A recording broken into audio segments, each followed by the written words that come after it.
Hello everyone, welcome back to my channel, or welcome if you're new. In today's video, we are going to be budgeting for July of 2023. So if that is of interest to you, then please keep watching. But before we take a deep dive into my July budget, I want to introduce you guys to today's sponsor, Experian. You can get your free Experian credit report and FICO score anytime and anywhere via the Experian app. Checking your own report doesn't hurt your credit, and there's no credit card required to keep you in the know. And now, for the first time, you could raise your FICO score instantly with help from Experian Boost. You get the credit for bills that you're already paying, like utilities, or even for streaming on Netflix, Hulu, or Disney Plus. You can also see what's helping or hurting your FICO score, learn how your credit report impacts your FICO score, and interact with your credit in a completely reimagined way. Always be in the know with credit monitoring and alerts that notify you when key changes to your Experian credit report and FICO score occur. Download the Experian app today by clicking the link in my description box. Thank you to Experian for sponsoring that portion of today's video. Now back to my regular content. Okay, so now let's talk about this July budget and what we have planned for the month of July. So one thing to notate is that we did retrieve my niece, so she will be with us for the duration of June and for pretty much all of July. So those are kind of two things. Now my husband and I technically both do go back to work in July, and we have a family reunion in July, and that's also when my niece will be taken back home. And we'll make the exchange then. So those are kind of like some things that are coming up, but otherwise we really don't have that much coming up, and we normally don't, but we do have an additional person in the home, which does impact our budget, obviously. So let's just talk about some goals, tasks, and to-dos that we have for the month of July, and then we'll talk about our actual monthly budget. Okay, so first thing we need to do is follow up with our financial advisor. Typically, we like to invest our additional income, but right now we're not really doing so. So we've kind of halted our additional investing, and I had it on here for June that we would revisit with our financial advisor, but we haven't done that as of yet. And even still, I don't think that we are going to pick back up with additional investing anyway. So we will just have to see what comes of that, but I don't think that's going to happen. So, but either way, we still need to follow up with him and tell him what the plan is. I also want us to go to this haunted thing. I don't know what it looks fun, and so I want to buy tickets for that.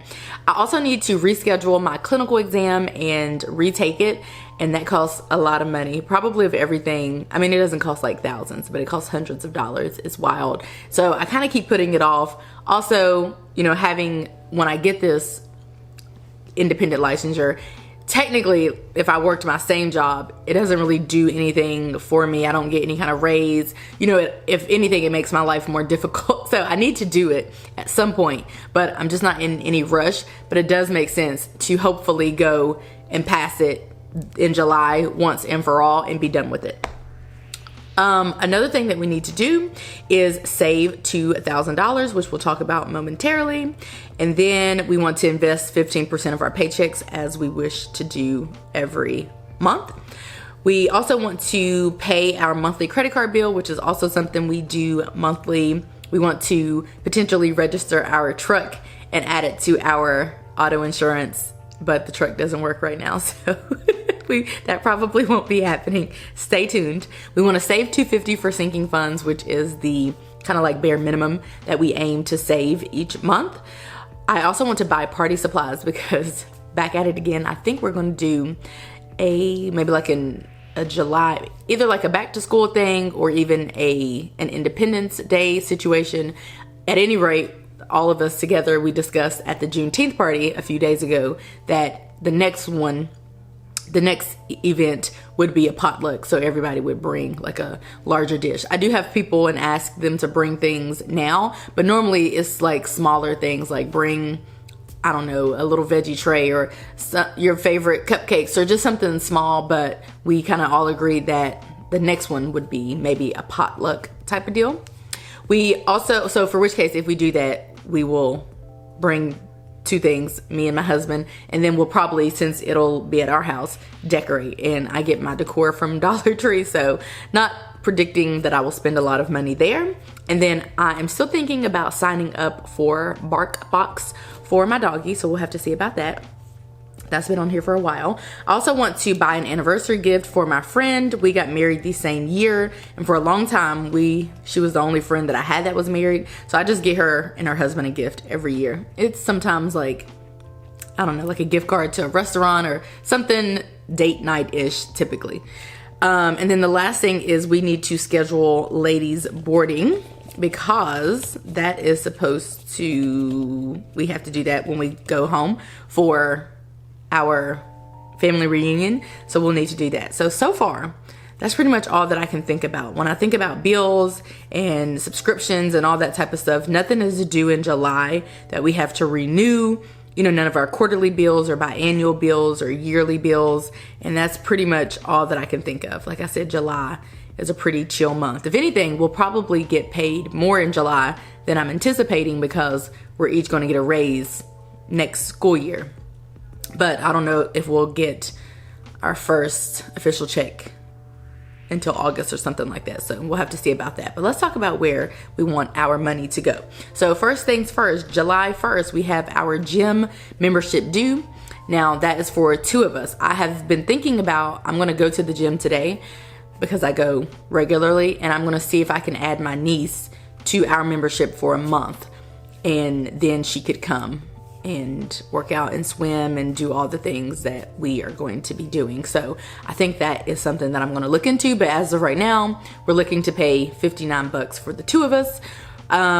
Next up, we have phone, but our phone bill isn't due until August, so we don't have to worry about that. It's paid up until August. For car payment, that's going to be due on the 7th at $314.34. Electricity due on around the 9th, and I am not getting that bill still until the new month starts, so I don't really know how much that is going to be. But I looked back at July of last year, and it was $251 for our electricity bill. So I'm thinking maybe I just budgeted $250, so I'm just going with $250 for July. In June, this June looked similar to last June too, so I'm thinking that we now have a pattern going. All right, so next up we have cable, which is actually Sling TV, due on the 10th at $40 even. We have pest control due on the 11th at $50.60, and that's just for pest control, not termite control. We pay that annually. Pest control, we pay monthly. They come in, they can spray the inside. We normally don't have anything that we need them to hit on the inside. So they normally do a lot of our perimeter, which is our preference, because I don't know that we need to choose between the two necessarily. They kind of just do whatever we ask them to do. Like if we're like, hey, bunch of ants on the inside, they can come in and spray on the inside. But for the most part, the ants are on the outside, and so it makes sense for us to stop them from the source, from the outside, so that they don't bother us when we're outside, and of course they don't come inside. But that's something we pay monthly. We also pay for internet around the 11th of each month at $80.30. That is through AT&T, and it isn't the highest speed internet, although I once believed that it used to be. Now there's a higher speed one, but ours is already fast enough. And this high speed one is probably going to be easily 100 or more for internet, which I can't wrap my mind around. So we're just going to stick to what we have until it's slow, and then we're forced to upgrade, which I'm sure is coming.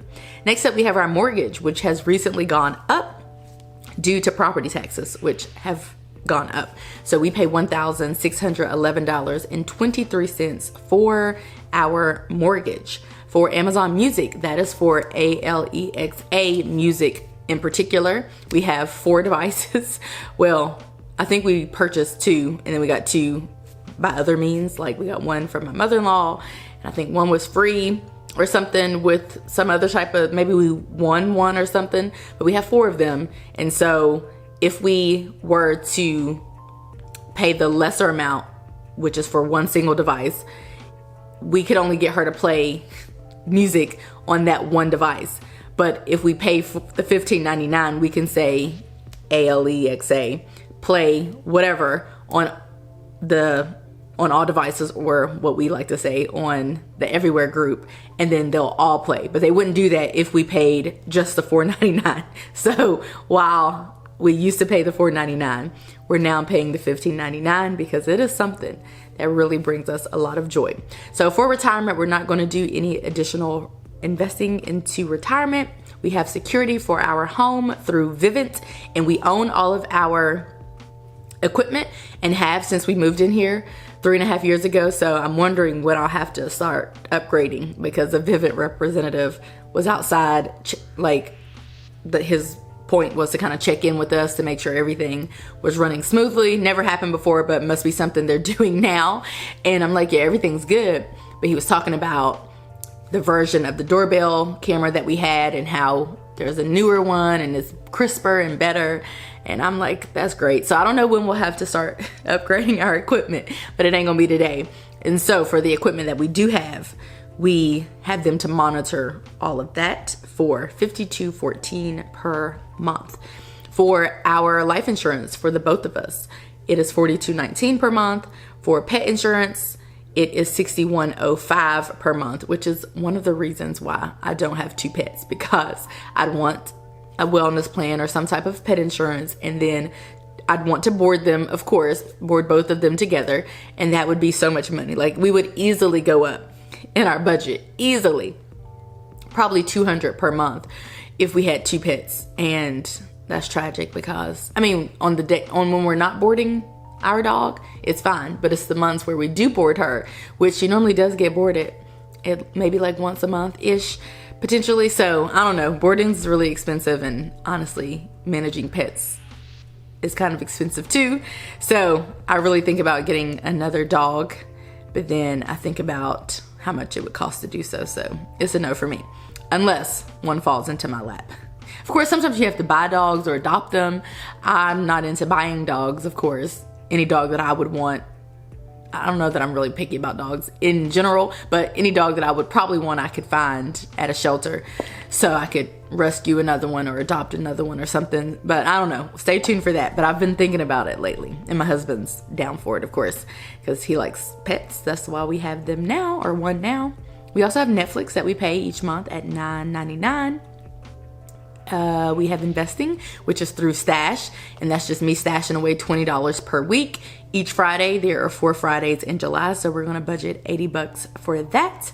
We have sinking funds, which is $250, and that is the total that we set aside each month for all of our different sinking funds, which include our car insurance, our Walmart Plus subscription, our Sirius XM radio subscription, so on and so forth. And then, of course, our savings goal each month is $2,000. And what we're going to do with that is, specifically, my hope is that would be the start of the next payment for my husband's college tuition, because he did start a master's program, I think this month in June. Yeah, I think he did it in June, or maybe it started at the tail end of May. But obviously, the summer semester goes by fast, and so it's going to be time for fall semester, and we need to have however much we need. It's based on how many classes he wants to take, which is why we don't have a definite answer. So we'll have to see. It's easy right now for summer because we're off of work, out of school. So I think he's taken like 5 classes this summer, but we don't know how many he'll take in the fall. So we'll have to see about that. But moving forward, a lot of our money will be going to save up for his college tuition. And I don't know, we'll have to kind of reset and figure out what we're going to do for all of our other goals that have been neglected. Stay tuned for that. Or maybe I can film a video about that might actually release before this video. We'll have to see. And then the last one is then shopping. So everything else that does not, all the other funds that we have remaining, we put towards the shopping category, which is $1,528.17. And we're gonna see if we can live off of that for the month of July. Cross your fingers, and because my niece is here, so we're not really sure, but that's what we're going to aim for. So that means that our monthly total is $6,500. That's how much we are going to spend, which is also the same amount that we are looking to bring in in the month of July because we have an every dollar budget, which means that our income minus our expenses is zero, which is a zero-based budget. All right, so that is going to be our July budget, and that's what we're looking like moving into the month of July. So I hope that you guys enjoyed this video. If you did, give it a like, subscribe if you're new and if you're liking what you're seeing, and I will catch you guys right back here in a few days in a brand new video. Bye guys.